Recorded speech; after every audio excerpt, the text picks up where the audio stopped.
Charlemagne the God. Andrew Schultz. We are the Brilliant Idiots, and this week's episode of Brilliant Idiots is brought to you by Squarespace. Whether you need a landing page, a beautiful gallery, a professional blog, or an online store, it's all included in your Squarespace website. Don't be fooled by people trying to scam you with lingo like C++ or HTML5 or whatever tech lingo you know you don't understand. Keep it simple by using Squarespace to build your website. Start your free trial today at squarespace.com and enter offer code IDIOT to get 10% off your purchase. Squarespace, set your website apart. Now, Schultz, you're at Burning Man. No, I'm in L.A. I flew out of Burning Man yesterday, and I'm in L.A. right now. And I'm flying back in a couple hours. Where the hell is Burning Man at? Man, Burning Man is it's in Nevada. It's like a few hours outside of Reno, in the middle of the desert. Absolutely nothing there whatsoever. Not even animals. Not even mosquitoes. It's like Coachella for the Illuminati. You can't even put it in terms of Coachella because it's like the antithesis of what Coachella stands for. You know, like it's a festival for the Illuminati. Though it's an Illuminati. It's like the iHeartRadio Illuminati Music Festival. It's not even Illuminati. It's like these people that go there. Yes, some of them are like tech people that are really powerful, but it's the opposite. It's like people who want no power. There's no currency. Like, let me just set this shit up a bit, okay? So it started as this festival, just people, I think I was outside of like San Francisco, and people just wanted to go there. And again, I don't even really know what this thing is about, so this is just me having conversations.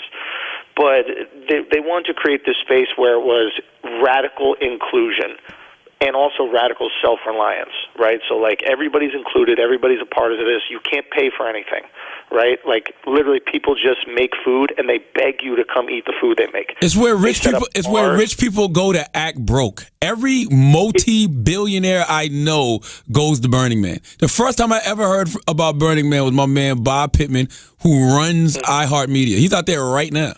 Like, he's out there now. Yeah, no, there's a lot of wealthy people that go there, absolutely. I mean, some of my friends that I went with are definitely, well off. But when you're there, you think everybody's homeless. Yeah, there's a huge broke contingency to it because there's no fucking showers. Like, nobody showers for a week straight. You're in the middle of a dust bowl. There's sandstorms constantly where, like, you can't see in front of you at all. And literally people just set up all these RVs. Some people just bring a tent and they just tent out in, like, the middle of the desert. Gets fucking hot as hell. And they're like, major DJs come, but they're not allowed to promote their sets, so you don't know where they're going to kind of perform. They just kind of get rumored until you set up at the spot. There's all these crazy art installations, like huge moving art installations. People turn their cars and trucks into gigantic boats. There's fucking pirate ships. They're just driving through the desert. People turn this truck into a gigantic goat. It's all on my Snap and Instagram. But, like, when I say big, I mean, like, 5 stories tall. Like, people make a building in the desert, and this happens for 1 week, and then they clean everything up. Yeah. You're not even allowed to spill water on the desert. That's the rule. It's where rich people go to pretend they're broke. Like, that's what it is. You would think that everybody's rich, but when you're there, you don't get that sentiment. There's this huge, like, hippie kind of vibe to it, like, counterculture vibe. Like, first of all, everybody's naked. Mad dicks. I saw mad dicks. You couldn't lead with pussy. You couldn't lead with pussy after everybody's mad naked. It's like the thing about pussy is like I'm almost more used to seeing that because sometimes you see titties on the beach and that kind of stuff like that. But like the amount of dicks I saw was shocking, and yeah, it was definitely shocking. And it's always a skinny ass little dude with the biggest fucking dick, and just acting like he doesn't have a huge dick. There was a guy just walking around like talk. Dick segment. It was insane. It looked like a pint glass. By the way, walking around. That's how I would act if I had a big dick too. I'd act like, what's wrong with y'all? You never seen a big dick before? What's up with you guys? Yeah. But, dude, it was in fucking. Dude, we got to go next year. I mean this. It's like absolutely not. I'm the most cynical dude when it comes to these kind of things. Like, I walk into every environment like everybody here is bullshitting. You're fake. You don't really care. And there is that contingency there, but I did also feel like there was this organic kind of feeling of, hey, let's for 1 week get along. For 1 week, if everybody's high on Molly, we can get along. Maybe not after that. But for 7 days, if everybody's high on Molly, we can all get along. We don't need money, and we all can help each other out. Yeah, we can do that in Miami or L.A. or on a nice island like the Bahamas. You don't have to go in the middle of the goddamn desert. Can you, though? Because yes. in L.A. or anything like that, the second you try to get into a club, they're like, "But how many girls you got with you?" Well, see, that's the thing, though. You pick like a nice, you pick like a nice little retreat where everybody can just hang out and you do the same thing. I'm just not beat on the desert, bro. People have been inviting me to Burning Man for at least the past 3-4 years. Once they say desert and porta potties, I'm like, no way. Just exactly. Yeah. That's what keeps out the assholes. No, it's a lot of assholes in porta potties. Most people won't do that shit. Do you see what I'm saying? Most people won't put up with that stuff, and if you're not willing to give a little, then you can't get, right? So you need to put it in a harsh environment because you want people that really want it. Miami is too convenient. You could put on your fucking those pants those white pants everybody wears in Miami, unbutton a few buttons of your shirt, and then just go to fucking Lavo or wherever the hell people go. Yeah, I lived through You can't do that over there. You gotta want it. I lived through Hurricane Hugo, man. I don't like poverty. I don't like pretending like I don't have shit. Like, I just don't like it. Yeah. I mean, you got to remove the concept of money. Like, you're caught up on this concept of money. Just remove that from the equation and think about it as like a life experiment. You got to have experience in life, man. That's why I decided to do this shit. I had the same mentality as you. I was like, why the fuck do I want to go into the desert and live in an RV for a week and shit in porta potties and literally not shower and be covered in fucking dust? No. And then I went there and it was like, dude, this was an unbelievable. Like, I want to take my mom, put it that way. Listen, it's too hot for her. I'm sure she goes through menopause. She'll have heat flashes in that desert. My mom's old as shit. She hasn't had a period in fucking 20 years.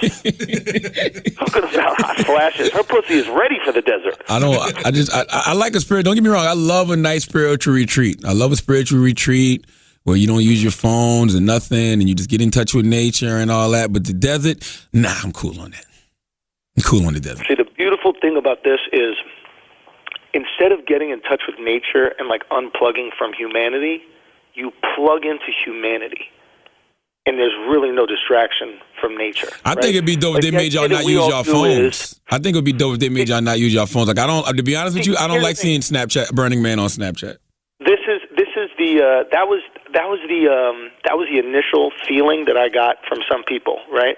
But everybody's experience is their own experience there, right? True. Like, the idea is no rules. Right? Like, there's these 10 principles of Burning Man, but the concept is no rules. Like, so for me, I really got joy out of posting this shit on Snapchat and then having people who have never even heard of Burning Man, never even heard of this kind of festival going, yo, this shit is crazy. I'm trying to go next year. This is wild.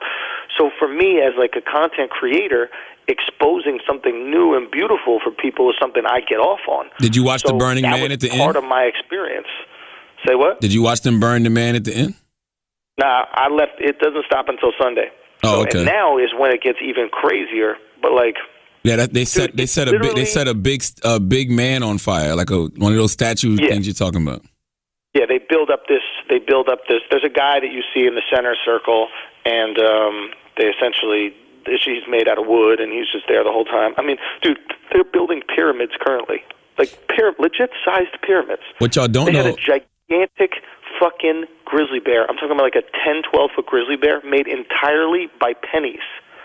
It's insane. The shit. You'll just be in the middle of the fucking desert. Like, there's this semicircle where all the RVs are, and then you just go out into the desert, and you'll bike 20, 30 minutes out into the desert, and you'll just see all these neon lights. You're like, what's happening there? And you'll show up, and there'll just be this fucking rave in the middle of the desert. And by the way, I understand Molly now. I tried Molly. Oh, that's why is that why your nose was purple on fucking Snapchat? No, those are my lips. Your lips were purple. I just saw a purple hue. I was like, I don't want it. Everybody kept sending me the picture, like, what's up with your boy? I'm like, I don't fucking know, man. Yeah, it's mad funny. So I guess I was high as fuck, and then there was like some chicks with us, and they just started putting on lipstick. But by this time, I had fucking a bindi on my forehead. I had diamonds. I'm wearing a shawl wrapped around my head. I looked like Captain Jack Sparrow. Like, it was insane. So I went to So I basically posted that picture, and my boy hit me up the next day, Jamil. He's like, he goes, dude, what the fuck is wrong with you? I'm like, what? He goes, that picture of you with the purple lips. There's probably 2 guys with purple dicks walking around Burning Man right now. And what was so funny for me about that shit is like, I could have just sucked one purple dick. Right, but he's like, I know my boy Schultz. Schultz is a hoe. Schultz not gonna just suck one dick. Not Schultzy. Not the young Hezzy. Young Hezzy gonna suck a couple cocks. He gonna live it up, bro. Dude, it was honestly, you know what's fucked up about Molly? You know what's fucked up about Molly? I'm gonna tell you what's fucked up about Molly. You're too old to be experimenting with drugs, Schultz. You're fucking 30 plus years old. Like, come on. Like, why are you experimenting with drugs at 30 plus years old? I know. I figured I can't really experiment much later in my life. So, and I also believe in experimenting later because I already got my shit together. It's not like drugs were a distraction to stop me from, getting somewhere in my life and like getting on a path. Yeah, but a lot of people have gotten veered off that path by already getting some money and then start fucking with it, and then everything goes crashing down. You're right. I'll be honest. Molly's not really for me in that like. Here's the thing about Molly. It's the first drug that I did where I was in control. And I don't really like that about drugs. Like, I like when you drink and you just get loose. You're like, you get out of your head. Or you smoke weed and it's just like, oh, this is kind of wild. Like, I'm just going to melt into the fucking couch. What do you mean, Molly, like you knew you were in control? Like you knew whose dick you were sucking? Like, what do you mean? Yeah, I knew. I found the purple dick. Okay. I sucked it. Okay. You know what I'm saying? No. Like, Molly, at least the shit I did, it intensifies everything. Like, you know what you're doing. Like, I don't buy this shit like somebody, that drink, that shit about Rick Ross, put Molly in a drink, she don't even know. I knew you was going there. I said, I knew it. Like, I said, Schultz don't want to hear that date rape shit no more. I'll be honest, trust me, if somebody, like, you know what you're doing. You know what I'm saying? Like, listen, Molly, you're intense. You know, now, listen, here's the thing. All I'm saying is, like, the drink part of put Molly in your drink is more dangerous than the Molly part. Because the drink part makes you go, oh, shit, I don't know what's going on. I could pass out. I could do whatever. The Molly part makes you highly focused. And that's how these motherfuckers are always just staring at the DJ, like the DJ is some like light source, like they're mosquitoes and they're drawn to it, is because you just get hyper-focused on whatever it is you're thinking about. So if you heard heard one of your boys was on Molly and he ended up getting fucked by another guy and then he tried to be like, I was on Molly, I didn't know what was going on, you'd be like, get the fuck out of here. All right, so here's the shit about that, right? so that was my concern. My concern when I did the Molly was I was just going to be feeling so good and so loving that a motherfucker was just going to try to grab me and do some shit, a dude, and I wasn't going to be in my right mind state to like be like, chill, man. I was going to be like, all right, free love, whatever. So we're at this fucking rave that has like a little bar on the side of it in the middle of the desert, and there's this wheel you got to spin to get drinks, right? And whatever it lands on, you got to do the thing, right? So I spin it, and it lands on Kiss Your Neighbor. Okay. And there's no. This girl spins it, and it lands on Kiss Your Neighbor, right? So she looks at me, and then we just kiss, and then it's kind of funny. I go spin it next, and it lands on Kiss Your Neighbor, right? The only person that's there with me is this dude. Okay, I don't know if you've seen The Get Down, but this is exactly what happened to Jaden Smith and Troy in the Get Down. I haven't seen The Get Down. They was on ecstasy or some shit, and something very similar happened just like this. What happened? All I know is now we know how you got purple lips. What was his name, Schultz? No, dude, it was just me and him, and the dude looked at me like he was like, oh, it would be so crazy if we did this shit. Like, that'd be so funny. And I looked at him, I was like, nope, not happening. This drink is not that worth it, bro. We need to get some currency out here. Fuck this free shit. I want to pay $8 for my Bud Light and keep it moving. Why you ain't getting no free love, man? Fuck that free love shit. I reached my limit. Listen, at least hit him with the heather. You should have leaned in for the kiss and then moved your head out the way. Jesus fucking Christ, man. I think you kissed him. I'm going to be honest with you. I think you kissed him. Nah, I hit him off with a little something on the cheek. I gave him a little cheek. Excuse me? Say what? I kissed him on the cheek. Okay. All right. You know what I'm saying? Come on, bro. It's free love. All right. Well, Anyway. hold on. Let me pay some bills and then we're going to come back. Hold on. That time, right, Chris?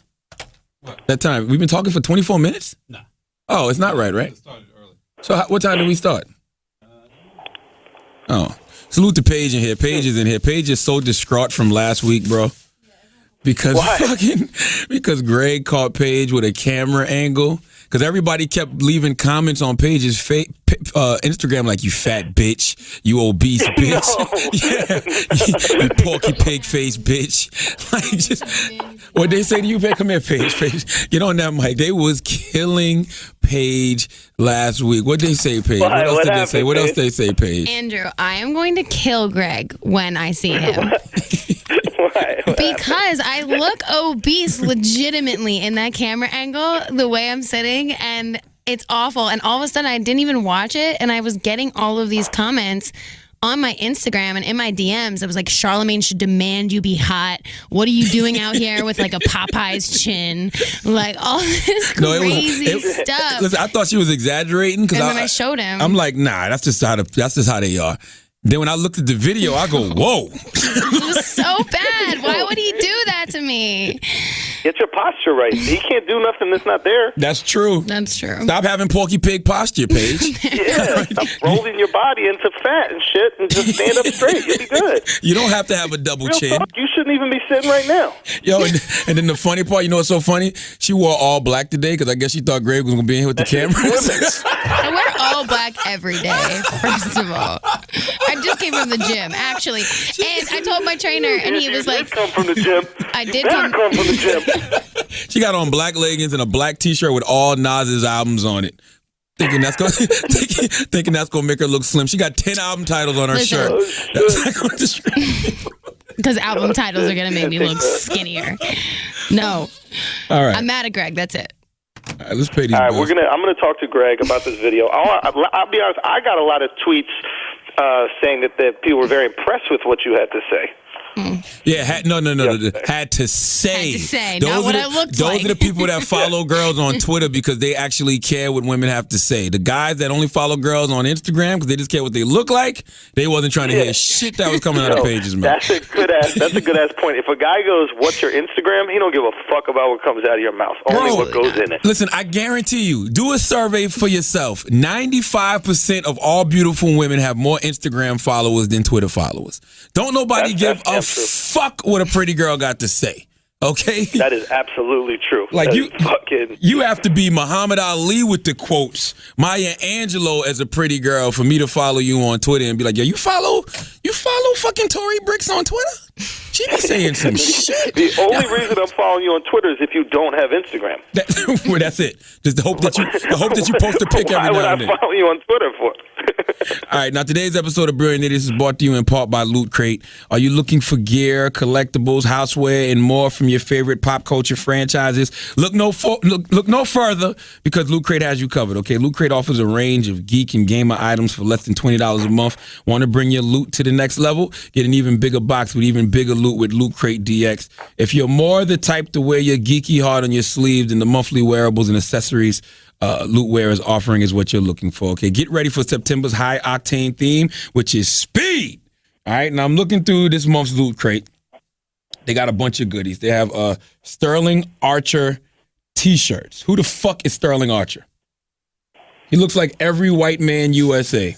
Never heard of him. Oh, Archer, the cartoon. Oh, this is a cartoon? I think Archer's a cartoon, right? The Speed Racer? Is this? I'd never heard of Sterling Archer. I know Speed Racer. I don't know nothing about no goddamn Sterling Archer. But yeah, he looks like Ben Affleck a bit. Yes. Yeah. Let me see what else is in here. Let me see. That's Harley Quinn? This is Harley. This is a woman, Chris. Harley Quinn is a female. This is from... Is it Harley Quinn? Who was in Suicide Squad? Harley Quinn, right? Yeah. Yeah, Harley Quinn. That shit was trash, by the way. Oh, no, it is too. They got a Harley Quinn figurine. She was actually one of the only good things in that movie. They have Kill Bill Volume 1 socks. Okay, that's a little throwback for you. What else they got in here? Hellboy. What is this, a Hellboy what? Oh, a Hellboy piggy bank. Wow. You have until the 19th at 9 p.m. Pacific to subscribe and receive that month's crate. And when the cutoff happens, that's it. You were too slow. Head to lootcrate.com/idiots and enter code idiots to save $3 on any new subscription. Get your geek on with Loot Crate. Okay? Now let's talk, my man. Get your geek on, guys. Let's talk. And don't get your Molly on. Okay? That's what. Stay away from that drug. Hold on. You know, it's funny you said that because in the hood, being geeked up is actually being on Molly. Be on Molly or speed? Nah, Molly in the hood. Geeked up, geeked up, geeked up. That's you're geeked up when you on fucking Molly. When Gucci Man says, is he geeked up? Bitch, I might be. Bitch, I might be. Bitch, I might be. So you was geeked up this week. Now, yo, I'll say this though about Molly. Do Molly, if you're going to do it, don't do it when you're out on your own. Do it with, like, your 5 closest friends, and it completely breaks down that barrier of, like, vulnerability that you feel uncomfortable being around your friends, like maybe saying how you feel about them. Man, you're trying to just be gay, Schultz. If you want to be gay, be gay. You don't need We had a legit love circle. Like, when I mean love circle, I don't mean making love. I mean, like, we all just kind of, like, it was wild, bro. It was like out of a movie. Like, we all just kind of shared how we felt, and like we talked about what our emotional range was. That's what Chris Stokes. Some of us were like. That's what Chris Stokes used to do to all of B2K. He used to make fucking Omarion, Raz-B, Little Fizz all take fucking Molly and then stand in a goddamn circle, and they would all jerk each other off. And look how well it's turned out for Omarion. That's 25% of that group did really well. Okay?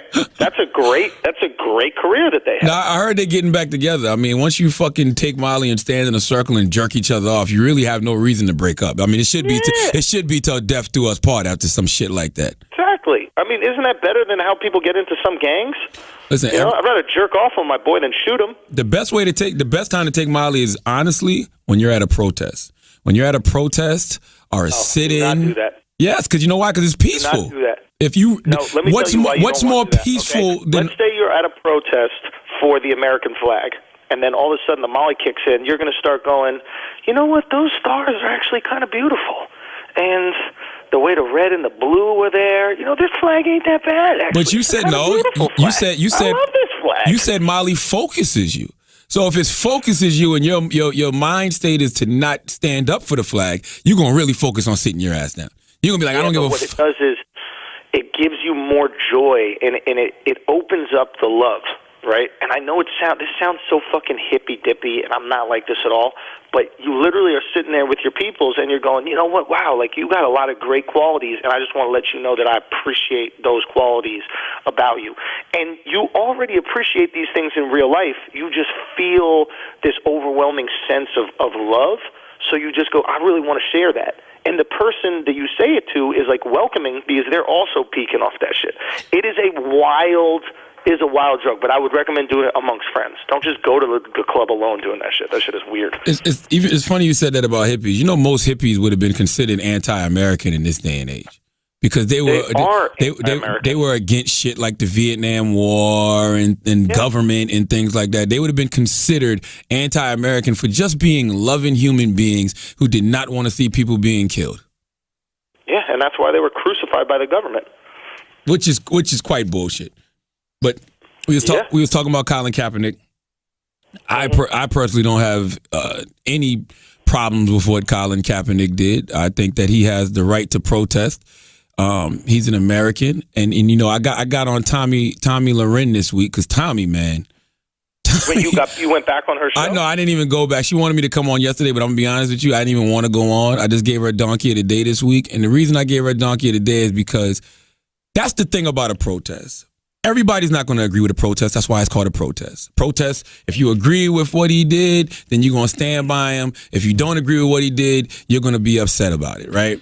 And if you don't like what he did, cool, fine. That's your opinion. That's the right. That's the freedom of speech. Like, you can say that. But Tommy jumps out the window and Tommy goes, how dare you, Colin, blame the white man for the problems of the black community? How dare you blame, the white man? Why don't you give your check back to your white owner that's paying you and the white fans that come see you? And that pissed me off so much because not once, if you listen to that 20 minutes of Colin talking, or if you read the transcript, not once did Colin Kaepernick say white people. Not once. He didn't even imply it. All he said was people. He said the system. He said the country. He said the government. He said police. I'm like, why are you trying to cause a racial divide when Colin Kaepernick's not even trying to do that? That's what bothered me about that whole situation, like more so than anything. If you're upset that he didn't stand for the flag, cool, I get it. But let's not make it a race issue when he specifically said he's going to stand with oppressed people, and he specifically said people of color are more targeted by police, are the most targeted people by police in this country, which we know is statistical facts. So why are you upset? Not once did he say white people. Not once. And Tommy had no rebuttal for that, by the way. Yeah, of course not. I think you're absolutely right. I think that, she got caught in her own prejudice. Yes. Sometimes when you see the world in a prejudiced manner, you'll project that onto what other people say. And, I think that people forget to realize that there are black cops that also might treat black people differently. Yes, that's what Colin said. Colin said police. He didn't say white police. He didn't say none of that. He said police. He said this. He said the flag stands for liberty and justice for all, and all is not experiencing that right now. I thought what he said was brilliant. I'm gonna be honest with you. For a football player, now, I'm old school. I'm old school, so I have a very stereotypical view of football players. Some of these motherfuckers is dumb as shit. Colin broke that shit down pretty eloquent to me, bro. Yeah, I mean, that's what happens when you don't play. You don't ruin your brain. So there's a direct correlation to him not getting 5 concussions last season and him being incredibly eloquent when they ask him about the importance of minorities in this country. You know what else I thought about, too, that I raised the question? By the logic that is being used with Colin Kaepernick, like people calling him anti-American and saying, like, if you don't like it here, leave. Isn't Donald Trump's Make America Great Again slogan the most unpatriotic slogan ever? Make America great again. Donald Trump saying that America's not great right now. The system is messed up. Nobody's telling Donald Trump and his supporters will leave if you don't like it. If you don't think America's great, leave. Yeah. It's the same sentiment. Yeah, I think that there is something loaded to that. Okay, let me address that second part that you said about leave. There is something loaded to the concept of leave. I think that, and I could be projecting here, but I think that sentiment is only expressed when a non-white person criticizes America. When a non-white person criticizes America, there's this, well, if you don't like it, then leave. When a white person criticizes America, I don't know if there's the same, and correct me if I'm wrong, but I don't know if there's the same immediate reaction, which is leave. You're absolutely right. Like, right? But what bothers me is white people act like they didn't migrate here too. Right. Like no, right. Let me not even say migrate for African Americans. African Americans were bought over here. White people migrated. White people really migrated here. But it's just like, it's not your land either. What do you mean leave? We're all in this together. I look at America as a business, right? And if I'm an employee of a business and this business has promised me certain things and I'm not getting that, I have every right to stand up as an employee and be like, I demand this. This is what we want. We are not getting this right now. Like, I don't see the problem with that in no way, shape, or form. Yeah, I think Trump gets away. So this is twofold, but I think Trump gets away with his thing seeming patriotic because he says again. Like, he's like, let's make America great again. And then people start to go, oh, shit, like back in the day when it was great, et cetera. My issue with combining those two statements and comparing them like it's the same thing is that we were very critical and are very critical of Trump saying, make America great again, right? So I don't know if that same logic would apply to Colin, right? Because we agree with Colin. We agree with Colin's sentiment. We disagree with Trump's sentiment. Well, I think with Trump... Right? So I don't know if you want to compare the two, since we agree with Colin and disagree with Trump. I don't know if you want to act like they're the same. Well, I think with Trump, people say, no, you want to make America white again.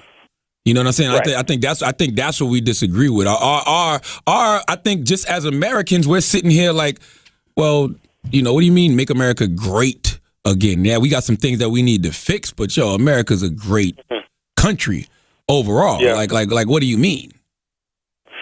You know what?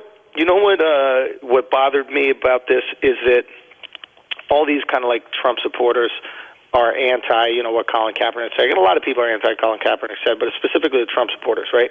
The Trump supporters are the ones that are always coming out and saying, oh my God, the world is so PC, right? Oh my God, these social justice warriors are so annoying, right? They're the people that come out and say that shit. Now, Colin Kaepernick comes out and says and does something that is not PC and is not social justice warrior-y at all, and all of a sudden, all these Trump supporters start acting really PC and become social justice warriors, right? They're like, watch what you're saying. You're not allowed to say these things. Who are you to say that? So it's like, what are you? Do you support anti-PC culture? Do you support people's ability to say whatever they want? Or do you only support that when they agree with you? Of course, when it agrees with them. I'm gonna tell you what else bothers me too, man. We gotta stop making rules on the fly, bro. Because when Colin Kaepernick did what he did, and everybody was like, he's anti-military, I literally thought he had said something about the military. Like, I thought he said something about the military. I don't look at the flag of the United States of America and say, okay, that's a symbol of the military. It's a symbol of the United States of America. The military, I guess, falls under that, maybe, if you wanted to, but it's just the flag of the United States of America. It symbolizes the system to me. So I didn't think he was disrespecting the military. I didn't think he was being not patriotic. I just thought he was being anti-prejudice, period. I mean, I would even go one step further and say that the military is the largest employer of African Americans in America.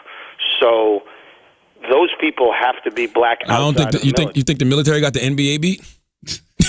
Yeah, there's 200 people in the NBA. I don't know if the military got the NBA beat, bro. But listen, man, this is my thing. But do you understand what I'm saying by that? I think and I think Colin touched on this when they asked him to clarify his actions, and I think he touched on it. He goes, those people are fighting for liberty and justice, and they're not receiving it at home. So I didn't interpret it as anti-military. That was just an excuse. Go there. That was just an excuse for people who are upset that a half-black man in America stood up for minorities. Do you understand that this has been going on since the beginning of time? If you speak out for the poor and disenfranchised, you gonna get got. I don't care if you Jesus, I don't care if you Martin Luther King Jr., Malcolm X, if you John F. Kennedy, if you Abraham Lincoln, if you do anything that helps poor and disenfranchised people, you're getting got in America. Period. Period. You know what? Yeah, I agree with that. I think this situation had another wrinkle in it. And I think, so I've been thinking about this, and I think what it comes down to is, and here's the thing. I just want to say I agree wholeheartedly with Colin's sentiment, right? And after hearing him speak about his actions, I absolutely agree, and I understood what he's going. Obviously, we have to look out for the people that are being oppressed in this country, and those are people of color, right? I think the method, I think it was a poor choice of method, and I'll say that for this reason. When you attack the flag and you attack the anthem, people identify with that flag. Like, sometimes that's what they have. Like, I'm an American. I love being American. You have these people who have, that is their sensibility, right? So when you attack the flag, that's they take that personally, right? And when you tell somebody to fuck off, right, they're not going to go, well, how can I change? They're going to go, well, fuck you. Like, if you're willing to tell somebody to fuck off, the only way that they're going to change after that is if you want to beat them up. And the reality is Colin Kaepernick can't beat up all these people in America into changing the way they believe. So I don't think that his strategy to boycott the flag and boycott the anthem was productive in terms of bringing unity.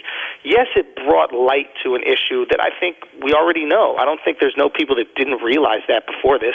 Like, yeah, but you need what's happening in the news. But you need people making these kind of stands. That's why I think what he did was great, because it has everybody talking and has everybody having this conversation. That's what a good protest is supposed to do. But here's the thing: like, I don't think having everybody talking is a good thing if people are just shutting down and saying "fuck you." Like, is there discourse going on, or is it really people just going, fuck Colin Kaepernick, I'm going to buy his jersey, then burn it, and then other people going, fuck, Colin Kaepernick is brave, and look what he's doing for us. Like, yes, there's people talking, but they're not having a conversation. Nah, right? I think it's some good. I think it's some great conversations being started because of this Colin Kaepernick situation. And the best conversation that I've seen, well, one of them is I hate when people say Colin Kaepernick's making $19 million a year, or he's a privileged NFL player. He doesn't know what oppression is. Number one, Colin Kaepernick was talented. Okay, he probably still is. He's had some injuries, but he was talented. He worked hard. He earned his position. He's getting paid because of his hard work, his talent, and a service he's providing for the 49ers. He's not getting charity, okay? He's getting fucking actually paid because of the work that he put in. That's number one. Number two for me is he's raising awareness to an issue, and he doesn't have to do it. Like, this is the worst possible thing for Colin Kaepernick to be doing right now. He's a player that hasn't been productive with the 49ers, and he's motherfucking coming out and bringing all of this negative attention, all of this negative light. This guy's getting death threats. He's bringing all of this shit on him, and he does not have to.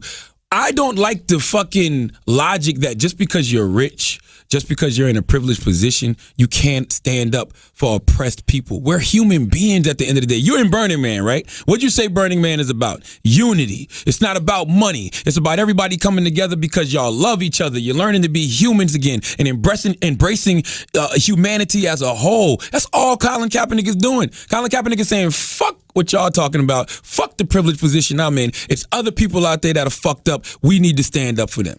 I think that's what human beings are supposed to do. I agree with you. I think that like I said, I agree with the sentiment. I just feel like the way that he went about it is more divisive than unifying. And I don't agree with criticisms without offering another way of possibly going about something. And what I would say for Colin Kaepernick is use the flag, right? What do you mean? I think I would use the flag. I'd use the anthem. When he said in the thing, okay, for example, in my opinion, the flag and the anthem represent the Constitution, right, of America. They represent what America can be, right? They are the epitome of what we should live up to, right? If you want to relate it to religion, I would say they are the Bible. Not every Christian is a good Christian, but the Bible represents God's word, and that is perfect, you know? So that's the thing that we strive to be, right? I mean, throughout, American history, we've looked at this Constitution as a moral compass, right? Black people weren't allowed to vote, didn't have freedom. Yeah, let's be clear, Schultz. If you're white, because all of these things that you're talking about, the Constitution and the anthem, were written when black people were enslaved. We weren't even considered people in this country. It used to be a fucking line in the Constitution that said we were only 2/3 a human being. And it was it's a 3/5. I don't know, 3/5, 2/3, whatever. We wasn't whole. And then it was a verse in the national anthem that talks about slaves in a very negative light. Sure. That is all fact and undeniable. But what's also undeniable is the Constitution has been used to achieve freedoms for every group of oppressed people in America. And if your constitutional rights are being violated, shouldn't we stand up and demand that? That's my issue. That's my thing right there. Because when you think about it like this, right? If people of color in America, right, were actually given all the rights that they were promised by the Constitution, would there be any point of protesting? Absolutely not, because we be getting due process. That's the whole point of all of this. Like, we talk about racism, but the thing about racism, especially when it comes to unarmed black people getting killed in America, or people getting killed in America, period, by police officers, the Constitution is supposed to protect us from that. Exactly. But it's not right now. That's my point. Exactly. That's my point. So when by protesting, and let me just make this point to make it clear, right? The Constitution is true. And the flag and the anthem represent that Constitution to me, right? And if everybody was getting the rights that the Constitution promised them, there'd be no point to protest. So in my opinion, I go, why are you protesting the Constitution and the flag when those are the actual good things. Those are the things that give you those unalienable rights. Yeah. Those are the things that give you liberty and freedom. In my opinion, you're protesting the wrong source. But listen. Right? We want to protest policy and action and the people that manipulate this Constitution to oppress other people, not the Constitution, which is there to give people freedom and ensure that freedom, which it has been used to do throughout history. But we're not getting that. So I think what Colin is saying is he wants his constitutional rights, and he's saying that under that flag we are promised liberty and justice for all, but all is not getting that right now. So what he's saying is until all gets it, I'm not saluting that flag. Like, he didn't set the flag on fire. He didn't say he specifically said when things start to change, then I'll stand up for the flag again. Listen, to me, what about this? To me, it's like being you're a Giants fan. You're a Giants fan. You're a Knicks fan, right? It's been plenty of times I'm sure you said fuck the Knicks, but that's your team. Bullshit. I'm sure you said that's your team and you love them, but they've made some moves that you didn't like, and you've been like, man, fuck the goddamn Knicks. Why they so fucking stupid? Why would they do that? They need to fire this person and get rid of this person, but that's still your team. That to me, that's what Colin is doing right now. It might have been a time where you said, you know what? I'm not paying for no fucking Knicks tickets. I'm not doing it. They're shitty. They're shitty. I'm not paying. I'm not going. I'm not going to no fucking games until they get this shit together. To me, that's what Colin Kaepernick did. I don't have a problem with that. No, I don't have a problem with it because I also believe in his right to protest, and I believe in his right to freedom of speech, and I believe in his right to do whatever he wants, and those rights are protected by this Constitution, which I believe. I think that a more productive way to go about this, a way that would actually exact change. At the end of the day, you really got to go, what is the best way to make change? And I think if he played into people's patriotism, I think it would have been better. I think if he goes, hey, are we all Americans here? We're all Americans here, right? Don't we believe in this concept of America? Don't we believe in the values and the ideals of America? Well, guess what? Every game, I got to hold my heart against this while the national anthem is played, and I got to look up at that flag, knowing that my people and a lot of other people in this country are not given these freedoms in which we are promised. So I think it's on all Americans to come together and honor the ideals that this country is about. See, this is why I love perspective, because I feel like he did that. I feel like he's standing up and he's saying, I'm not proud of the country we are in right now. We are better than this. I think he's basically saying we should be embarrassed. Like, if Donald Trump becomes president of the United States of America, America as a whole should be embarrassed. I think that what Colin Kaepernick is saying is we should be embarrassed that that constitutional rights aren't being held up for all right now. Like the perspective you say that what you're saying he should have did, I actually think he did. I actually think he accomplished that with his actions. If we can get past the whole he didn't stand up for the flag thing, that's trivial. I would rather you stand up for human beings than stand up for some symbol. Stand up for real live people. Like, we're upset that he didn't stand up for a symbol of what America should be when the reality is standing up for other humans is what America is. It should be. Mm-hmm. Like, that's what it really should be. Forget the symbols. And I'm going to tell you something else about that military shit that pisses me off. If y'all give a fuck about the military so much, why is it any homeless veterans in America?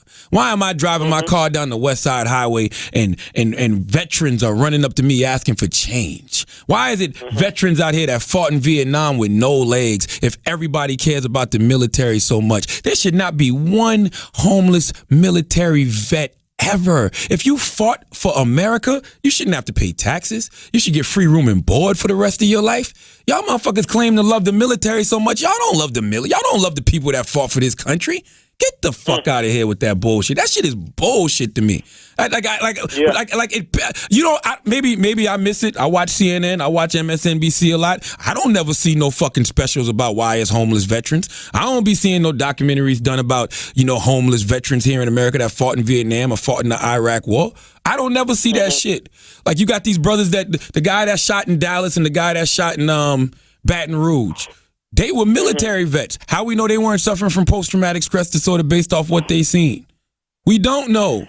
Like, we're not taking care of our veterans once they come home from fucking fighting this war. America treats them like fucking disposable collateral. Yo, that shit is bullshit. I don't want to hear that shit about I not agree with you more, man. It's fucking deplorable the way that we treat our vets. And, it's sad, man. It really fucking bothers me. It almost reminds me of that conversation we had when Mika was on there about how people, everybody loves realness. Everybody loves real N words until you got to invest in it.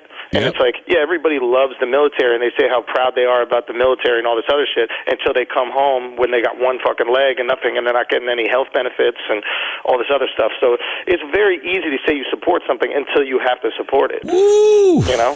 Financially. It's very easy. Financially. Financially. You're absolutely right. Like, I don't know the exact how much we should be giving these people when they come back, but if you're willing to risk your life for America, then we gotta hold you down for your life when you come back. Yo, how can America have welfare, and government aid for people who've never fought for our country? It's cool. No, don't get me wrong. I'm glad that they have government aid and welfare for people, but shouldn't the people that actually fought for our country get treated like kings and queens when they come back? Absolutely. All I'm saying is free room and board. Don't have to pay no taxes. So if they ever do hit a wall where they're, fucked up and broke, at least they can still live. They ain't on the motherfucking street. And you know what? Begging for change. These people that are in the military, they don't want shit for free. They know what the value of hard work is. I mean, they worked hard and they're willing to put their fucking life on the line. But give them the ability to work. Yes. Okay, give them the opportunity to earn money. I don't think they should have to give work. them the medical professionals that they need. I'm just saying, from my understanding of military personnel, my dad was in the Army. Like, from what I know about these people in the military, they like working. They like contributing to society. They like being part of it. And I honestly don't think that they would like to just chill. I think they like feeling a part of this greater good. They like feeling a part of America, and that's part of their identity. So it's like, let's give them that opportunity. There's no way that they should ever not have all the health care that they need. Yes, every single little bit of it, absolutely free. Yeah, I mean, I'm going through this in my family. My uncle is in bad shape, and he's a veteran. And so basically the situation is they have free health care through the VA system. It's a mess. It's incredible. It's hard to get, right? No, you can get the care, but the problem is the level of the care is basically like similar to the worst hospital in the worst city in America. So you'll always get into a VA hospital. You'll always get VA care. It's just it's this huge governmental system that there's really not a whole lot of oversight on. So, like my uncle was one of the guys who had to go into the trenches after they would bomb the jungle in Vietnam with Agent Orange, and then they would literally send him into these rat holes to see who was survived the Agent Orange bombing, and he got Parkinson's from it because he was exposed to so many chemicals, and he's in a diaper now. When we go to family functions, we literally, four people got to hold him up to pee. He pees all over. It's a fucking disaster, and he's in a VA hospital for like the last 10 years, and you'd be embarrassed if you go in there. They got him in a little, it's basically a jail cell. He shares a room with another dude who lost his legs crashing like a scooter somewhere. So it's like two grown men in a jail cell. No one takes care of them all day. They just sit there. They watch these little TVs. So technically, you do get the health care. But it's bullshit. And these are the people that fought for our country. It's depressing. They call Colin Kaepernick. They'll say Colin Kaepernick is anti-military. No, y'all motherfuckers is anti-military. Because if you treat our fucking veterans like shit, y'all are anti-military. Y'all don't give a don't say Colin doesn't give a fuck about the military. Y'all clearly America shows improve through actions and deeds that we really don't give a fuck about the military. I can't tell who you think treats people worse, the NFL or the military when they done with you.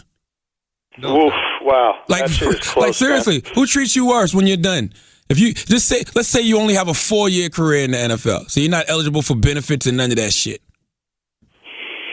Yeah, wow. That is really close because the NFL does treat you like shit, but at the same time, OJ has a pension that he's living off of, and OJ played more. He played live off of that military pension. OJ played the allotted amount of time. I think it's 5 years you got to play before you fucking get a pension in the NFL. But I'm gonna tell you the best hashtag. That Veterans for Kaepernick hashtag was so dope.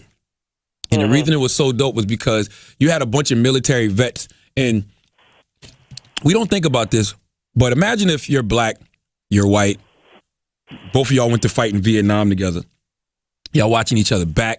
You know what I'm saying? Y'all really are one. You think Burning Man brings people together. I'm pretty sure nothing brings people together like going to bomb a goddamn, family in Vietnam or family in Iraq.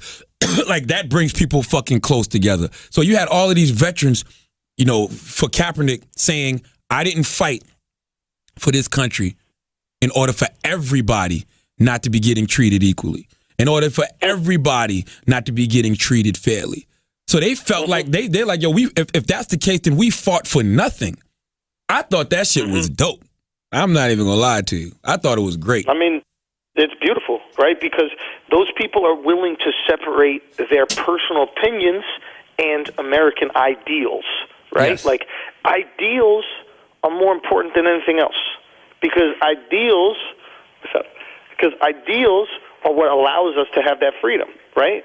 Like right now, the whole idea is if you don't agree with me, you're a racist, or you don't agree with me, you're a sexist, or you don't agree with me, you're a piece of shit, etc.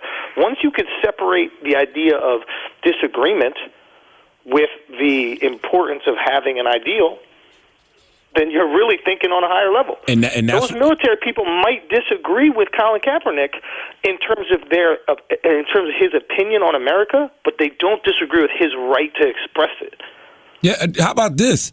How about you can disagree with the way he expressed it, but if you're a real human being, a God-fearing person who truly loves humanity like you say you do, you will absolutely understand his motivation for it.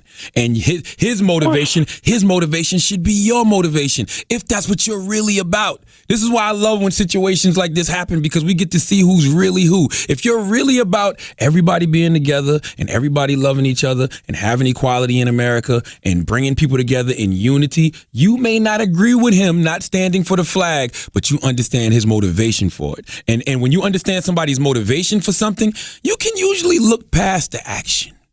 You can look past the action. That's why I was concerned when I heard his interview in the locker room after the act, because I feel like some people were so shut down by the act, they didn't even get to the point where he explained it eloquently and beautifully and in a way that you couldn't disagree. You couldn't disagree. So, and I get concerned, just as someone who understands how people react when they have these knee-jerk reactions, right? That they could listen, they could see him not do it, and they go, you know what, fuck Colin Kaepernick. I'm not even going to find an explanation. Just like they're doing with Chris Brown right now. You know what, fuck Chris Brown. I'm not even going to see if it's possible that this chick lied. People have that knee-jerk reaction, and I think maybe that's why I become more concerned at the method of the action, because I understand how quick people are to turn off to shit that they think that they disagree with. Listen, but if they heard him talk, they wouldn't even disagree with him in the first place. Listen, you would have hated Muhammad Ali in the 60s, did? You would have. And a lot of people did. No, a lot of people did. Muhammad Ali said verbatim, them people in Vietnam not my enemy. The white man is my enemy.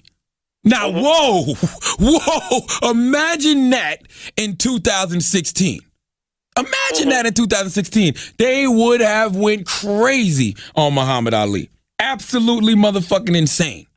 I mean, when the brothers stood up at the Olympics and threw their black fist up, they got stripped of their medals. Stripped of them. They doing the same exact thing that Colin Kaepernick did. But honestly, what Colin Kaepernick did was light. Real light compared to what Ali did. Real light. Yeah, I mean, absolutely. And to be honest, I like the idea of putting their fists up, because even in today's standards, I like the idea of everybody doing that regardless of color, right? Because you can still support, black lives and not be black. And I like the idea that, like, you're saluting the flag and you're saying, hey, but we need to look out for these people that are oppressed as well. I like the unity in that. It's funny that you say you like the fist up, but Tommy Smith and John Carlos got crucified for that. They got crucified. Of course. They got crucified when they stood there, held their black fist in the air. I know they got their medal stripped. I mean, I think that was the least of it. Because people act like you can't think two things, right? Like, I can go, I love America, and I can also go, I want equality for black people. As you Those should. things aren't opposite. Like, listen. Right? Exactly. Imagine how John Carlos and Tommy Smith felt. I'm at the Olympics, 1968, running for a country that just, the Civil Rights Act was 1964. So I get a gold medal, I get a bronze medal. Yes, I'm here on behalf of my country, but I throw my black fist in the air. Then when I come back home, I get death threats. You know what I'm saying? I'm subject to abuse, all because I want better for my people. Just think of that. That's kind of like being in the military. The military is way more extreme, of course, but I'm fighting for a country. I'm out here on behalf of a country. I'm good enough to run in these Olympics, but my people aren't good enough to eat in this restaurant back home. My people aren't good enough to drink from this water fountain back home. My people are still subject to motherfucking racial inequality back home. Like, that's I bet you aren't segregating the medal count. Yeah, you exactly. Oh, you got a medal and you got a gold medal and you black? Nah, we're not counting that one. Nah, we're not counting it. These gold medals can drink out of any water fountain, huh? I see how it is. This shit is bullshit, man. I like what is sparking though. I absolutely do. Never thought it would be Colin Kaepernick that did it. And please stop with that's the other thing Tommy said. You was raised by two white people when your family didn't want you. And aren't you half white? Yo, Tommy, do you realize by saying that, you're just acknowledging white privilege? Like, you're saying that because he was raised white and he's half white, his life should be better and he shouldn't care about oppressed people.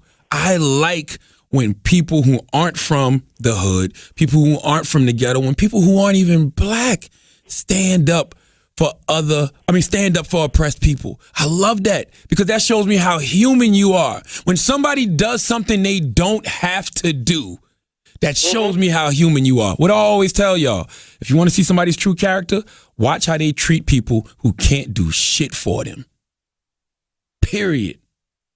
So salute to Colin Kaepernick. I'm not mad at the brother, man. All right. We back? Yo, but finish your thought, because you cut out. No, my final thought was just that, if you want to see how, if you want to see a person's real character, man, just watch how they treat people who can't do anything for them. That's why I love when rich people, I love when people who aren't black, who aren't from the hood, who aren't from the ghetto, I love when people who are in privileged positions use their privilege to combat prejudice, because that says a lot to me about who you are as a human being. Because you don't have to do this. Like when you don't have to do it, you can just sit on your money and live in your own little bubble and live in your own little world and not care what's going on with other people and other communities, and you'll be fine. You'll live a great life like that. There's a lot of people that's tucked away in their little cul-de-sacs and they minding their business and they don't got a care in the world. They don't even understand the world that's going on out here past the hood. Past where they live at. So I love it when I see people use their privilege to combat prejudice, no matter what that privilege is. It could be black rich privilege. It can be celebrity privilege. It could be white privilege. Whatever. I don't care. Just use it to combat prejudice. Use it to be a good human being. Period. I agree. Yeah, absolutely. Definitely. If you have any ability to help others, why not do it? Why not fucking do it? I would argue it's your responsibility. Absolutely. Right? Like, with great power comes great responsibility. Is there anything more American than making sure people get the rights that America promises them? If you're really a patriot and you really love this country, why don't you make sure it works for everybody? I'm glad you said that. That's why I said I love what Colin did, because forget standing for the symbol of patriotism. What Colin is doing is really patriotic. Colin's actions are patriotic. The symbol's there. The symbol's just a symbol. Like, it's like whatever. It's like when people burn LeBron's jersey. And then when LeBron comes back, oh, I love you, LeBron. Now, if you really try to set LeBron on fire, then you really hate LeBron. But you just setting his jersey on fire, you don't hate him. You just hate what he did to you in that moment. And plus, human beings are emotional. You know what's so crazy about this Colin Kaepernick shit? He been sitting all preseason. But nobody gave a fuck. I don't know what made people notice it in that third or fourth game, but he's been sitting all preseason. And nobody noticed. Then when they noticed, oh my God, World War III broke out. Yeah, it is it is a funny thing, man. It's a funny thing how these things work. I understand how people react to things, and I think knowing how people are going to react is important when you plan any type of protest. And I would, if there is anybody listening right now, and you felt offended by what he said, and you didn't even listen to him give like the post-game speech, just YouTube it and check out his explanation, and Yes. I think that you'll be much more understanding of his process. I wasn't understanding of it myself. I tweeted a bunch of things that I didn't really have the whole story. And then I watched that post-game speech, and it was like, okay, now I get it. I get your sentiment. I think that you actually understand what's going on here. It wasn't a knee-jerk reaction. Like, he wasn't just doing this shit for attention. It had been thought out. Yeah, it was very thought out. And that's what bothered me about what Tommy said, because I'm like, Tommy, there's no way you watched that 20-minute speech, and there's no way you read the transcript. Because for you to try to make this a race issue when when Colin Kaepernick didn't even make it a race issue, says more about you than it does Colin Kaepernick. Oh, absolutely. Absolutely. Come on, but we understand what's going on with that chick. I mean, she's just trying to get ratings, and she knows that she has to race bait in order to get the ratings. Race reach. Ain't gonna watch. We're not gonna we're not even gonna comment on it unless she race baits. So she's using racism. Those are the worst motherfuckers. Yeah, I call them race reachers. The race reachers. They're reaching for race when race isn't even there. Exactly. And even when it is there, they use it. They're like, oh, shit, I could definitely use this to get some clicks. Oh, shit, I could definitely. And people do this with sexism. They do this with race. They do this with everything. It's like she could have given that same exact speech, removed race from the equation, but she knows that that's not going to get any clicks. She knows that that's not going to get any attention. So she purposely inserts race into the discussion just so she can benefit financially. To me, that shit is disgusting. Nah, that shit is disgusting. You're the worst. Yeah, anytime you're really the worst. Anytime you're preying off of people. Now, don't get me wrong. I don't mind using race for profit, but don't use racial tension. What do you mean? Like I'll give you a perfect example. Matter of fact, I'm going to pay these bills. We're going to get right back to it. Hold on. This week's episode of The Brilliant Idiots is brought to you by Squarespace. Everything you could ever need to get your website off the ground is included in your Squarespace website. It's easy to create and maintain. Squarespace even provides beautiful design templates with customizable settings to set your website apart from the rest. And from nationally recognized brands to your favorite local shops, Squarespace is trusted by hundreds of thousands of savvy shop owners around the world. Squarespace Commerce lets you expand your business online by giving you the tools to understand every aspect of your business. Remember, if you're trying to run a reputable business, you've got to have a .com, like theandrewschultz.com or seethegodworld.com or thebrilliantidiots.com. Just having a Twitter page or an Instagram is not enough, okay? You got to control your own platform. You've got to be able to build your own experience. Squarespace lets you do that. Best of all, Squarespace's customer care team is ready and willing 24/7 to tackle any problem you have. Every member of the customer care team is an experienced Squarespace user working in a Squarespace office, trained and waiting online to help you. Start your free trial today at squarespace.com. Enter offer code IDIOT to get 10% off your first purchase. That's squarespace.com, offer code IDIOT to save 10% on your first purchase. Squarespace sets your website apart. Now, what I mean when I say I don't mind people profiting off of race is I don't mind when you say to yourself, we need some diversity. Let's go make sure we find a nice white comedian, or like the VMAs. That's different. Yeah. The VMAs this year was popping because of black people. All right. I don't mind that. That's different. That's not using. That's all right. I don't like people. Yeah, I don't like people using racism. I don't like people using racial tension. I don't like people using racial divides or trying to create racial divides for profit. That shit is whack. Not only is it whack, it's dangerous. Because guess what? A lot of motherfuckers don't read. A lot of motherfuckers don't pay attention to things in context. So if you didn't see what Colin Kaepernick actually said and you heard Tommy on The Blaze, you'll be like, man, fuck Colin. The fuck does he? Oh, you know what I'm saying? That's fuck him. Talking about blaming white people for his problems and this and that. Like, it just causes a whole bunch of unnecessary conversations that we shouldn't be having. It causes a bunch of distractions that we shouldn't be having. Like, I've been past the flag. I feel like if you're talking about the flag and him not standing for the flag, you're just trying to avoid talking about the real issue. That's how I feel. Yeah, but at the same time, I think it's important to discuss. I think it's important to bring up how crucial and how important that flag is to people. The white people, Schultz. Because if we I'm gonna tell you why. If we really no, Charlamagne, let me finish my point. Okay. Let me finish my point. There are people who identify with that flag, right? White, black, Puerto Rican, Filipino, it doesn't matter. But that flag is really important to them. And I'm concerned that they'll miss out on a very important message because they'll block information out that they don't want to hear.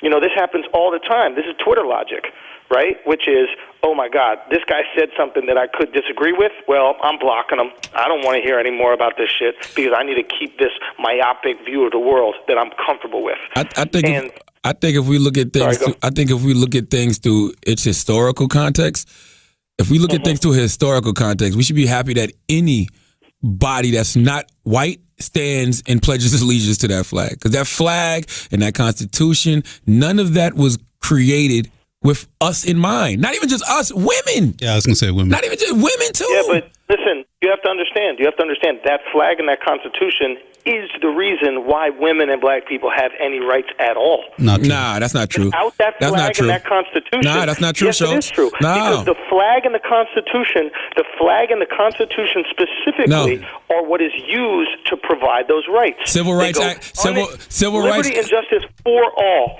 Listen, civil. For all. Yeah, but that's. So but when listen, you're not giving people those rights, then we can say, listen, you are breaking the Constitution by not giving those people those rights. Well, Schultz, the Constitution represents these ideals, and we owe it to Americans and people to make sure that they get what they are promised. If that was true, we can't criticize that. If that was true, we wouldn't need a Civil Rights Act of 1964. We wouldn't need whatever legislation is in place for women. Suffragette movement. Yeah. Hundreds of thousands of women had to protest, had to march, to vote for years, not because the Constitution gave it to them, because they took it. Yes, it's same thing with civil rights. Voting. Like we had to give them the right to do that. They took it. Nobody gave them the rights. That's the you mean like the shut up. No, I see what he's saying.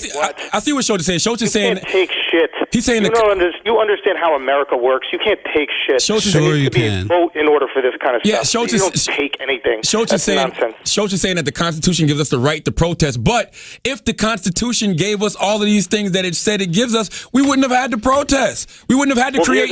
We wouldn't have to create new documents. We had to create new documents to get rights. Which is part of the Constitution. The Constitution is an ever-evolving, changing document. And it evolves due to conditions on the ground. It evolves because people force it to evolve. The Constitution is not some shit that was handed down from Mount Olympus by the gods. It's some shit that got drawn up in 17... Right.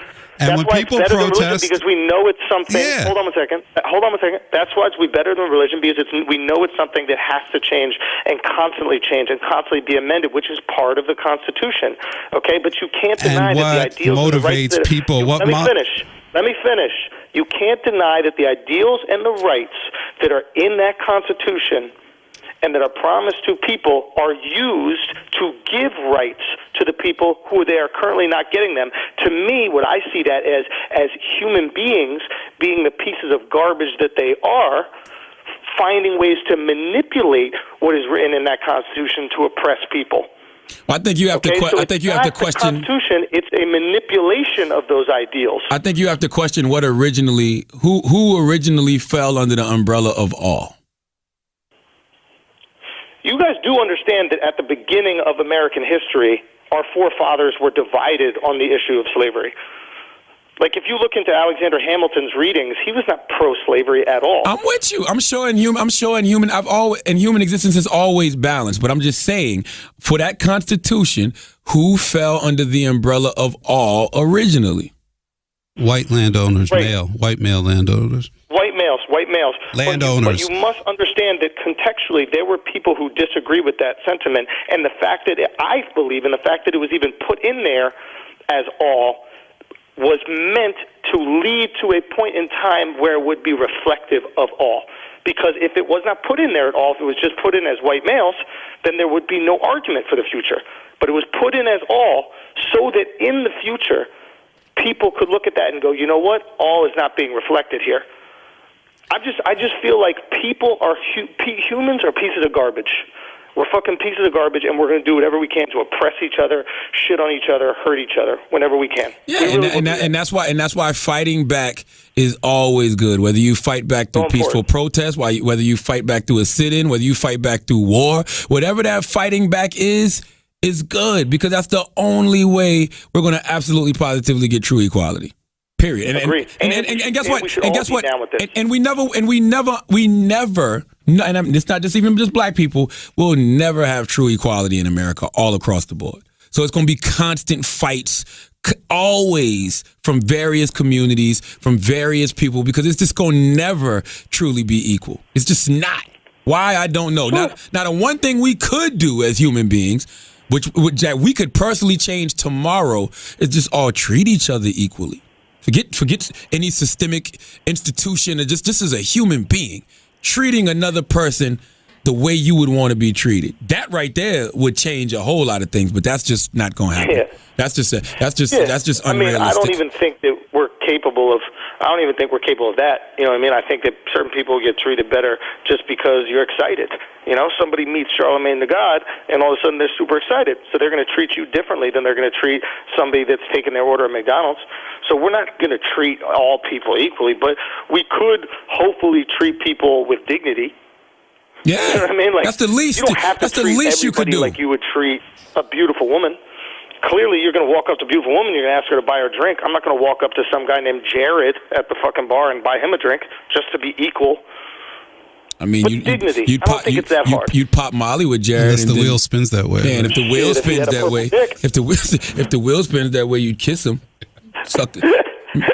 Listen, the VMAs, I'm not going to front. The VMAs was popping this year, bro. Yeah, I wanted to ask you about the VMAs. Go ahead. Yeah, like, talk to me about it. Well, I hosted the pre-show this year with Khaled and Lizzo, and Who is Lizzo? Lizzo is a black female who is starring on a show called The Wonderland on MTV. Okay. That's coming out. But I thought the VMAs was popping because for the first time, I think MTV finally grasped the concept that hip hop is pop culture, and you just can't escape it. Like, hip hop is the most popular culture of music. It's the most popular when it comes to dressing, when it comes to slang, when it comes to lingo, and it was just reflected all throughout the VMAs. I don't care if it's DJ Khaled and Charlemagne doing the pre-show, whether it was Britney Spears performing and bringing out G-Eazy, whether it was Ariana Grande bringing out Nicki Minaj. They had Future perform. Rihanna performed like 5 times. Drake came out and gave Rihanna the award. Beyonce. Like, that's all hip-hop, bro. Like, Mary J. Blige introduced Rihanna one time. Tracy Ellis Ross, that's Tracy from Girlfriends. Serena Williams introduced, I think Serena introduced Beyonce, if I'm not mistaken. But, that's just all hip-hop. Kim K is out there. She got Kanye on her arm. They let Kanye go up there and do whatever he wanted. He played a new Tiana Taylor video. Hip-hop is pop culture. There's nothing anybody can do about it. We just all need to embrace it. It's not a black thing. It's not a white thing. It's not an Asian thing. It's just a culture. It's a thing, and it's beautiful to watch, man. And I feel like MTV really embraced that this year. So what happened with you and Ariana Grande on the carpet? Oh, I was just me being me. Yeah, I mean, you know what's so funny? I didn't when they told me that Ariana was coming, I said Ariana's not coming, because they try to schedule it the day before. They like, oh, we'll probably have like Khaled will interview Chance. You're gonna interview Future. You're gonna interview Ariana Grande, and I'm like, Ariana's not coming. And I didn't even end up interviewing Future. I ended up interviewing 2 Chainz. They probably thought it was the same person.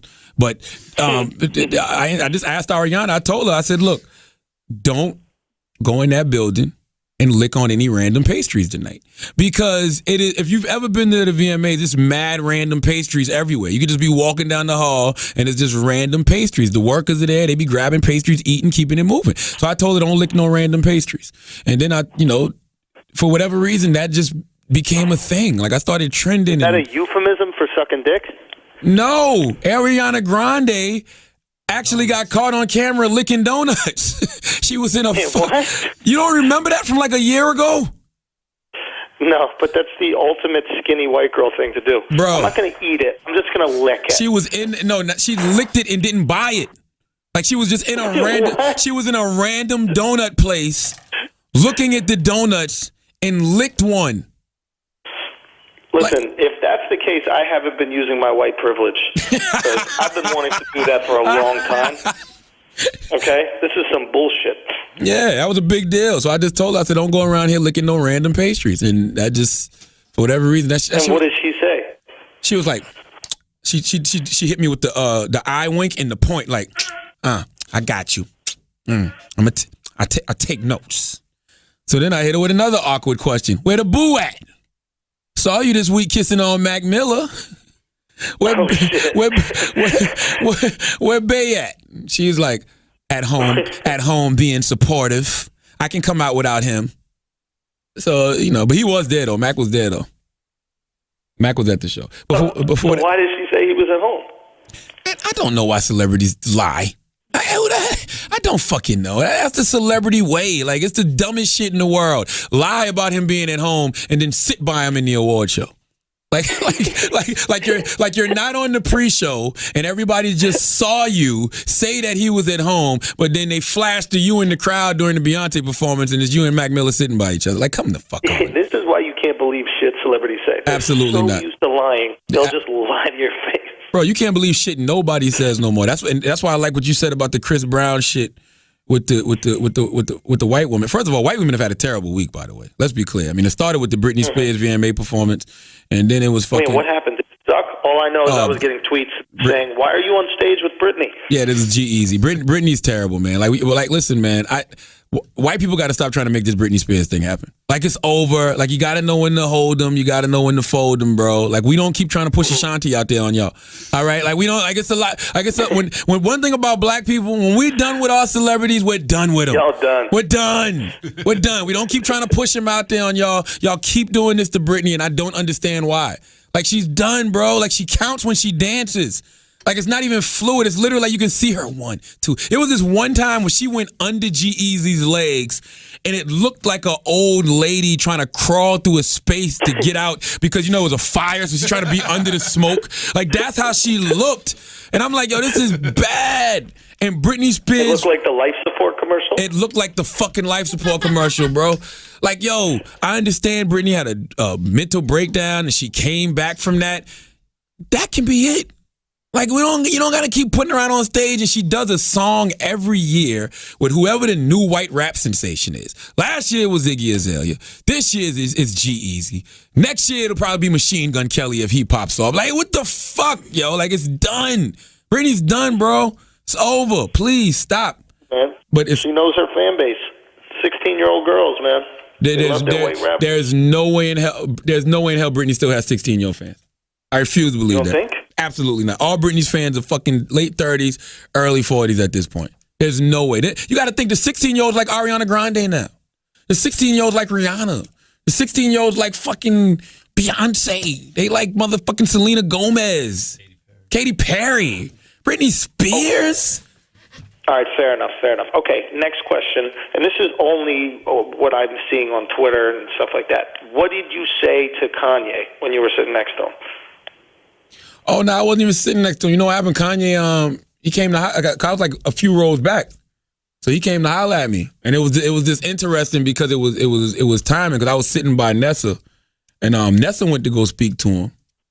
And I was like, Nessa was like, you want to go talk to him? I was like, nah. I mean, I was like, I just didn't. Like, you know who I was excited about seeing? And who I actually went up to speak to? The Gandhi of our time, Jaden Smith.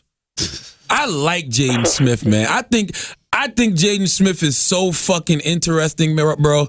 Like, I like him on the get down, but I like the little random shit he used to tweet.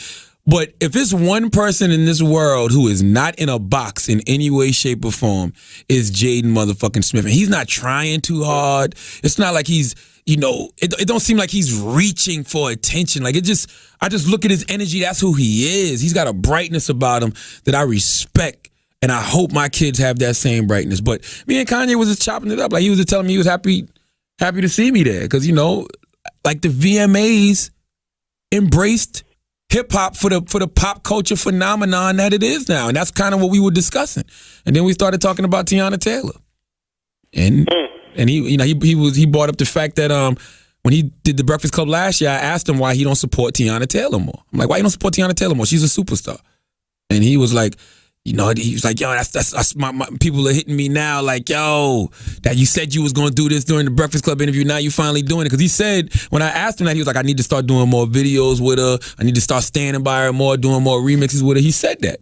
So it was good to see. It was just good to see. It was good to see that he's a man of his word. And it was just good to see all that blackness at the goddamn VMA. It was just good to see coolness. I'm not even going to say blackness, just coolness. Because G-Eazy's a cool motherfucker, bro. Yo, stop saying that shit. He is, man. Listen, stop saying that. That's okay? that's why. I'm the only white boy with that haircut that's cool. Hey, That's man, it. Jeezy's a cool Right? motherfucker. I don't know Jeezy personally, never met him. I don't think I've ever met him. Maybe I did, but his demeanor he's a cool motherfucker. He walk like a ball player, bro. I'm not gonna front. Stop it. Paige, you fuck need with to stop this Jeezy? right now. Paige fucks with Stop Jeezy. this. I like Jeezy, bro. You But need to chill with it right now. But No, I'm sure he's a nice guy. I don't fucking know. you sound like you I can't. I hating just- like a motherfucker, dog. Yeah, I am. God I don't like damn. how famous he's got. Okay, it was much better when people said that he looked like me. It was that. And now I remember it's, that. I look like him. I remember that. And I'm You- taking it personally. You can get it back. If you get the one more level Schultz, then y'all will start looking like each other.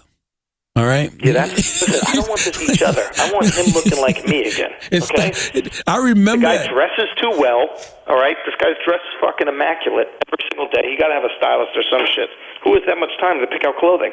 Listen, he's a cool motherfucker, bro. I can't be mad at Jeezy. He's a cool motherfucker, man. And I'm not. I'm on my I'm on my unity shit so heavy, but I'm on my unity shit amongst people because we really need that more than ever now. But I'm also on my honest shit. So if there is something that is not right amongst your community or it's injustice out there, you have every right to motherfucking speak on it. Every right. But and you know what's really bothering me about Colin Kaepernick? I don't see enough support for Colin. I don't see enough motherfuckers standing up, like saying, you know what, Colin's right. We need to do better as a motherfucking country.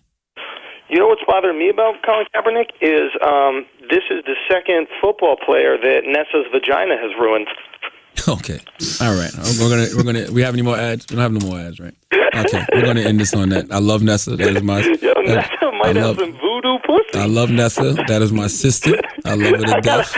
We got to talk to Nessa. We got to get to the bottom of this. I love Nessa. What is it? What is it about Nessa and ball players? Nessa that the is- second she gets with them, shit starts to go downhill. Nessa is gonna fuck you up when she sees you. I'm letting you know that right now. Nessa is not with the shits right now. I'm telling you that right. Why? What's up? Nessa is not with the shits on any level. Nessa is waiting for a motherfucker to come in her room. I'm telling you that Why? right now. I don't. Why? What's up? Tell me. Hey man, I love Nessa. I love you, Nessa. You don't have no more ads, right? Anything else, Schultz? Let's talk about the Chris Brown thing real quick, and then we'll get out of here because Okay, I got yeah. up on a flight. All right. So basically, do you know about this situation? I just read up a little bit yesterday. It seems a little bit fishy. I'm all over it. It's complete bullshit. It's a Ryan Lochte story all over again. In fact, I want to get Ryan Lochte and this girl that's lying on Chris Brown, and I got a good dramedy called White Lies. That would be absolutely amazing, starring those two. Like it's absolutely such bullshit. Like, but this goes back to what I keep Are telling you using race to gain profit? Is that what that title is? Yes. White Lies? Yes. Is that what you're doing? Are Absolutely. you pulling a Tommy Lauren? It's a Is dramedy. that what's going on over here? It's a dramedy though, so it's gonna be funny. Okay. It's a dramedy. It's a drama comedy. So can you break it down for people who don't know the whole story? Chris Brown got arrested because a young white girl was at his house, and the young white girl said that Chris Brown pulled a gun on her and told her to get the fuck out. That is what happened in a nutshell. Now, as Chris Brown was sitting in his mansion and the police raided his motherfucking house with the goddamn SWAT team and waited for him to come outside, in the a few hours where this happened, this young lady made her way to TMZ to do an interview. This motherfucker Chris Brown is still in his house, hasn't been arrested yet, and she's already in full hair and makeup after allegedly being a damsel in distress, getting her life threatened, and she's doing a full-on interview. I just know it's complete bullshit. I just know it. Now we come to find out that this girl is a fucking scam artist who has a warrant in New York because she snatched somebody's purse. Who the fuck snatches purses? That is such a low-level, scummy fucking crime. And it was a Louis Vuitton purse with a Michael Kors wallet in it and $200. This dirty heifer drops the Louis Vuitton and keeps the Michael Kors wallet. Dominican women don't even do that. And Dominican women love Michael Kors. Okay? I'm disgusted by this whole situation. The moral of the story is this bitch is lying, okay? And it's funny how in 24 hours after the fact, all this new information is coming out about her. She lied about being a motherfucking beauty queen. She won a beauty pageant, but she got stripped of her crown and got her shawl taken away because of a moral conduct clause in her contract.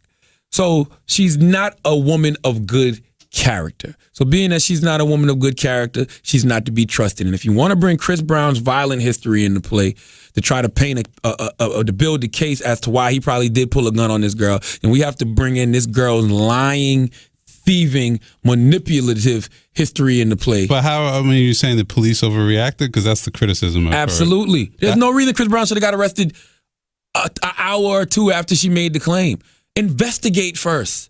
Well, didn't they try to go in and he wouldn't let them in? As he shouldn't have. He said it on Instagram, constitutional rights. Come back with a warrant and I'll let you in. Simple and plain. Come back with a warrant and I'll let you in. And then they arrested him for brandishing a gun on a woman. How do you know this after a couple of hours? This shit is bullshit, yo. This shit is complete bullshit. But sounds like it's a little bullshit and a little truth. Nah, I don't hear no truth. First of all, the girl is a notorious industry chick in LA who comes in these various circles and she gets kicked out of bars all the time. She's fugazi. She fights all the time. Yeah, she's full of shit. Why would Chris Brown is the same guy who walked into his house, saw a complete stranger there, this woman that has been stalking him, pulled out his phone, took a picture, called the police. Why wouldn't you pull a gun on her? Why wouldn't you pull a gun on this complete stranger who's just sitting in his house, in his bed, wrapped up in the covers when he walked home? Wouldn't that scare you more than somebody who was invited over with some friends? He didn't pull a gun on this stalker chick, so why would he fucking pull a gun on this young girl? I don't know. I mean, if I was Chris Brown and I had the history with law enforcement that he did, I would just let them in, but whatever. I'm saying. They released their text. The text sent Tuesday at 2:57 a.m. Okay, this is a text. This is a text from Bailey Curran. She threatened to set Chris Brown up. TMZ has obtained text messages between Bailey Curran and a friend named Safari, in which a furious Curran threatened to set Chris Brown up. The text sent Tuesday at 2:57 a.m. from Bailey to Safari read, "Hey Safari, don't you know this freak Chris Brown is kicking me out of his house because I called his friend jewelry fake. Can you come get me? My Uber is messing up. If not, I'm going to set him up and call the cops and say that he tried to shoot me, and that will teach him a lesson. I'm going to set his ass up. Laugh out loud. That seems too good to be true. It does. I'm not going to lie." Safari responded. It's like OJ sending a text message out to his friend like, "Damn, I wish that I didn't put the glove off to the side of the building right near the radiator. That would have been way better for me to get away with murder." Now, she has another friend that says, Christian Bonilla said that she texted, "This motherfucker's about to go down." I mean, yeah, I can believe that. I don't think it incriminates her in any way. She's a notorious scammer though. Like, she has a history of being a motherfucking scam artist. She lied about winning this beauty pageant. The CEO of the beauty pageant said she never even competed in that. She did win one beauty pageant, but she got her crown and her sash taken away from her, which she still hasn't returned, by the way. The reason she got it taken away from her was because she violated a moral conduct clause. Yeah, she sent out nudes. Yeah, so there were some nude pictures or something like that on her thing. I read that. Yeah, Here's the thing, and I think you touched on this earlier, is if we're going to use Chris's past against him, then we could use her past against her. Absolutely, especially we either don't do it for both, or we either do it for both. And all these people, immediately they're tweeting out, "Oh my God, Chris Brown is such a fucking monster. He's such a piece of shit, this, that, the other," and not even considering her past. You want to believe something. Yes. That's you yearning to believe. It's like when people think they see the Virgin Mary in a piece of toast.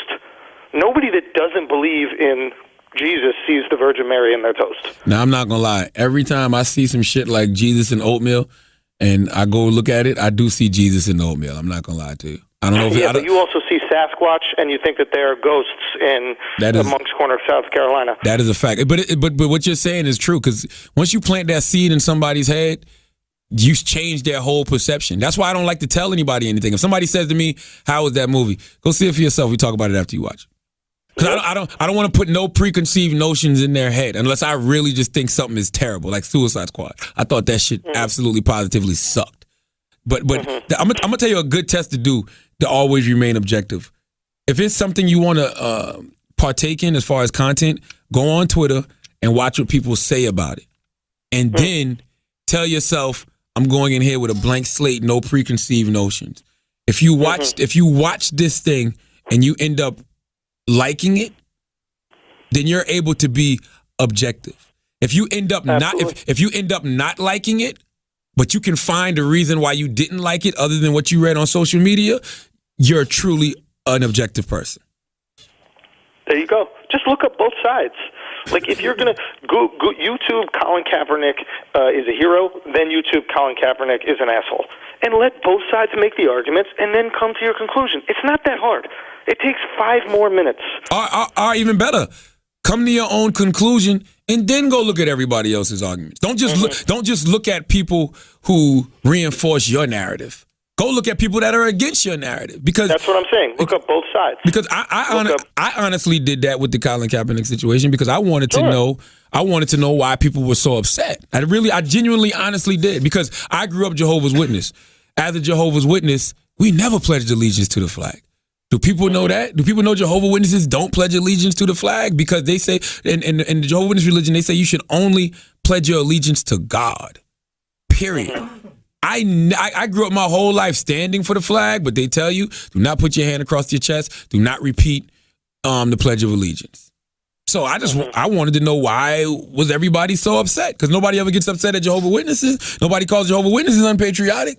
Nobody calls Jehovah's Witnesses un-American. Isn't that what happened with your father?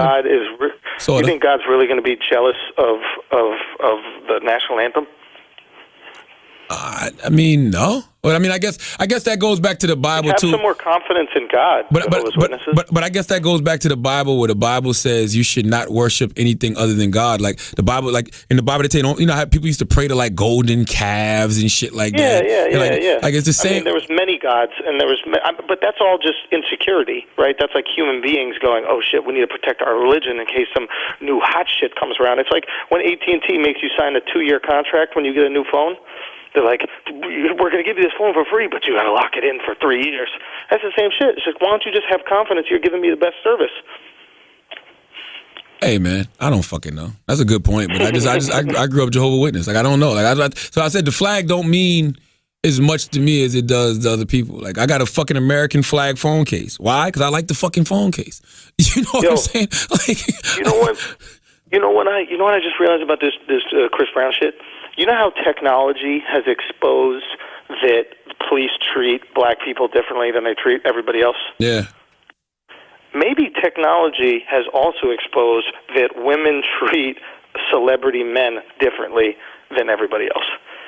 And maybe this technology is allowing us to see, oh shit, maybe celebrity men are the victims in these situations. That's real. Maybe women are trying to set them up. And now that we have text message proof, now that we have recorded video showing women beating themselves up and then going and saying that their husband did it, now that we have all this proof of what's going on, we realize, oh shit, celeb men can be victims. No, that's real. Because if that was a possibility. If that was anybody else and it went down the way I think it went down, Chris Brown, you know, either saw this girl trying to steal, or she was just some chick he knew that wasn't of good character, so he told her, get the fuck out. If he wasn't Chris Brown, she'd have just got the fuck out. She'd have just got the fuck out. Ryan Seacrest? Get the fuck out of here. Oh, no. First of all, if it was Ryan Seacrest, we'd be like, why is there a girl there? No, exactly.